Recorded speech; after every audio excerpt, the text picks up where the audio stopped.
E aí, pessoal, sejam bem-vindos à terceira parte e final da nossa aula sobre precedentes judiciais. E agora eu quero que vocês prestem atenção nesses dois nomes aqui, principalmente porque é um nome em inglês, né? E aqui nós vamos ver o distinguish e o overruling, certo? O distinguish fala da distinção, o overruling fala da superação. Então vamos lá. Antes, né, eu vou citar um exemplo para vocês. Vamos supor que você peticiona e o juiz de plano identifica que o seu caso está em desacordo com o quê? Com um dos precedentes que a gente já estudou, daqueles incisos aqui no artigo 927. Nós temos aqui 5 incisos. Então, vamos supor que ele pega um desses incisos e diz, olha, antes de julgar liminarmente improcedente com resolução do mérito, em face do princípio da proibição da decisão surpresa, que você pode encontrar aqui nesses artigos 9º e 10º. Vamos lá, dá uma olhadinha aqui no artigo 9º e 10º. Ó.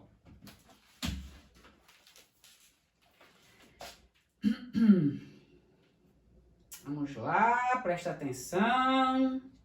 Logo no início aqui. Vamos lá, ó. Artigo 9º. Não se proferirá decisão contra uma das partes sem que ela seja previamente ouvida. E o 10. O juiz não pode decidir em grau algum de jurisdição com base em fundamento a respeito do qual não se tenha dado às partes oportunidades de se manifestar, ainda que se trate de matéria sobre a qual deva decidir de ofício. Estão vendo aqui? Então, nessa situação, gente, a partir, né, vamos ver o que é que diz o 332, para vocês entenderem que é o comando para extinção com resolução de mérito. 332 aqui. 332. Nos casos que dispensem a fase instrutória, o juiz, independentemente de citação do réu, julgará liminarmente improcedente o pedido que contrariar. E aqui nós temos os 5 incisos, o enunciado, da súmula, o acórdão. Só que em face desse princípio, ele pode chamar a parte, né, para que ele pode intimar a parte para que ela se manifeste para dizer se ela fazer o quê? O distinguir, para fazer a distinção. O que é a distinção? É eu dizer o seguinte, no caso, você vai dizer o seguinte, você como advogado vai dizer, olha, excelência, o meu caso é diferente, ou seja, você vai fazer a distinção, é diferente do precedente. E aí você vai ter que mostrar que a sua causa de pedir é diferenciada. E aí é necessário que você pegue o que? O relatório, né, do caso pelo qual ele está se utilizando, né? Além de pegar a ementa, pega o relatório. Por que o relatório? Porque o relatório vai mostrar os fatos. E ali os fatos vão lhe demonstrar a causa de pedir. E através disso você vai poder identificar se assemelha ou não ao seu caso. E aí você vai fazer o distinguishing, certo? Você conseguindo mostrar, ótimo, fez a distinção, seu processo segue. Se você não conseguir fazer a distinção, aí o seu processo, infelizmente, vai ser o quê? Extinto, sem resolução, ou vai ser extinto com resolução de mérito, vai ser julgado improcedente com resolução de mérito. Agora, você pode até perguntar, professora, e se meu caso, né, eu tenho um precedente ao meu favor? E aí? Eita, presta atenção. O bom processualista avança aqui. Opa, eu tenho uma matéria, e aí, já julga direto, procedente com resolução do mérito? Não. Não pode. Por que não pode? Presta atenção, vamos lá. Ó, o seu caso agora está o quê? De acordo. Então, você peticiona e o juiz identifica. Já que não pode de plano, em face do devido processo legal, que é diferente né? O processamento aqui é diferente, presta atenção. O que é que você vai pedir? Para que servem as tutelas provisórias, que vocês ainda vão estudar?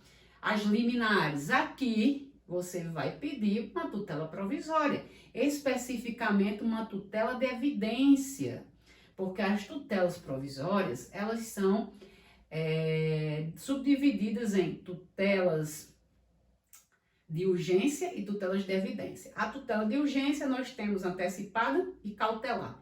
E temos a tutela de evidência. E aqui você pode ir direto no artigo 311, certo? Vamos lá. No artigo 311. Abram aí o código de vocês, artigo 311. Vamos lá. Aqui. 311. A tutela da evidência será concedida independentemente de quê? Do perigo da demora, do perigo da demonstração de perigo, de dano ou de risco ao resultado útil do processo, quando inciso 2, que é o que a gente quer. As alegações de fato puderem ser comprovadas apenas documentalmente e houver tese firmada em julgamento de casos repetitivos ou em súmula vinculante. Então, em casos repetitivos e súmula vinculante. Então, se seu caso é um caso repetitivo tem súmula vinculante, você já pode pedir através da tutela de evidência. O processo vai caminhar com a devida citação da parte contrária e, ao final, o juiz vai julgar procedendo, concedendo, né, ou não a tutela. Aí, se no caso daqui para lá não houver a mudança a respeito dessa súmula ou do precedente. Não havendo nenhuma alteração, ele vai confirmar a tutela, evidentemente, certo? O segundo caso, gente, superação, né? Overruling. Então, é a superação. O que é a superação, professor? Superar o entendimento é ter um novo entendimento a respeito daquela matéria, né? Antes tinha o entendimento X, depois passou a ter o entendimento X e Y, ou seja, houve uma superação. E por ter a superação, você vai mostrar que o seu caso ali, vamos supor que você entre com a petição, né, inicial. E ali vai mostrar que houve o quê? O juiz vai mostrar que o seu caso, ou o caso, é melhor para a parte contrária, né? Porque aí você vai ganhar. Então, a parte contrária peticionou, com o entendimento que ela dizia que estava firmado, e você, ao contestar, você vai dizer que houve o quê? Um overruling, ou seja, houve uma superação daquele entendimento. Então, nesse caso, não vincula esse precedente judicial. Vamos abrir aqui o código.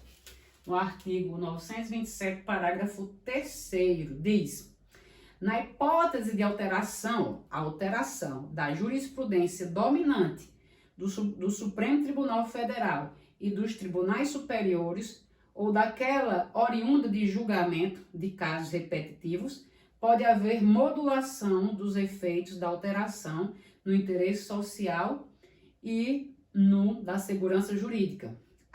Parágrafo 4º. A modificação do enunciado de súmula de jurisprudência pacificada ou de tese adotada em julgamento de casos repetitivos observará a necessidade de fundamentação adequada e específica, considerando os princípios da segurança jurídica, da proteção da confiança e da isonomia. Parágrafo 5º. Os tribunais darão publicidade a seus precedentes, organizando-os por questão jurídica decidida e divulgando-os preferencialmente na rede mundial de computadores. E só para finalizar o parágrafo 2º, que eu não falei. A alteração da tese jurídica adotada em enunciado de súmula ou de julgamento de casos repetitivos poderá ser precedida de audiências públicas e da participação de pessoas, órgãos, que é que o amicus curiae, ou entidades que possam contribuir para a rediscussão da tese. Ou seja, quando for ter essa superação do entendimento, o código, ele fala, né? Ele menciona o que aqui? Para que haja, que seja precedida de audiências públicas, para que haja um amplo debate, porque aí vai trazer consequências jurídicas. né? Então, ele prevê essa possibilidade, antes da alteração, fazer audiências públicas. Aí, sendo alterado, né, havendo essa modificação aqui, alteração da jurisprudência, ou da súmula, ou do enunciado aqui, esse julgamento ele pode modular. O que é isso, professor? Ele pode fazer o seguinte: a partir de hoje funciona assim. E o passado, como é que fica? Até quando é que essa decisão pode retroagir? E daqui para frente? Então, ela vai modular os efeitos. Então, algumas decisões eles modulam para que não haja o que? Aquele prejuízo para as partes. Então, isso se chama modulação dos efeitos da decisão. Por quê? Porque aquela decisão ela já estava sendo pacífica naquele período. E aí ele vai ter que modular até aonde e se vai retroagir ou não para prejudicar, né? Prejudicar não prejudica, né? Porque tem o princípio da coisa julgada. Mas a partir do momento que há a superação do entendimento, ele vai ter que dizer até aonde que abrange. Certo, gente? E aqui nós finalizamos mais um conteúdo sobre precedentes judiciais. Espero que vocês tenham gostado. Fiquem com Deus, bons estudos e até a próxima aula. Cheiro! Tchau!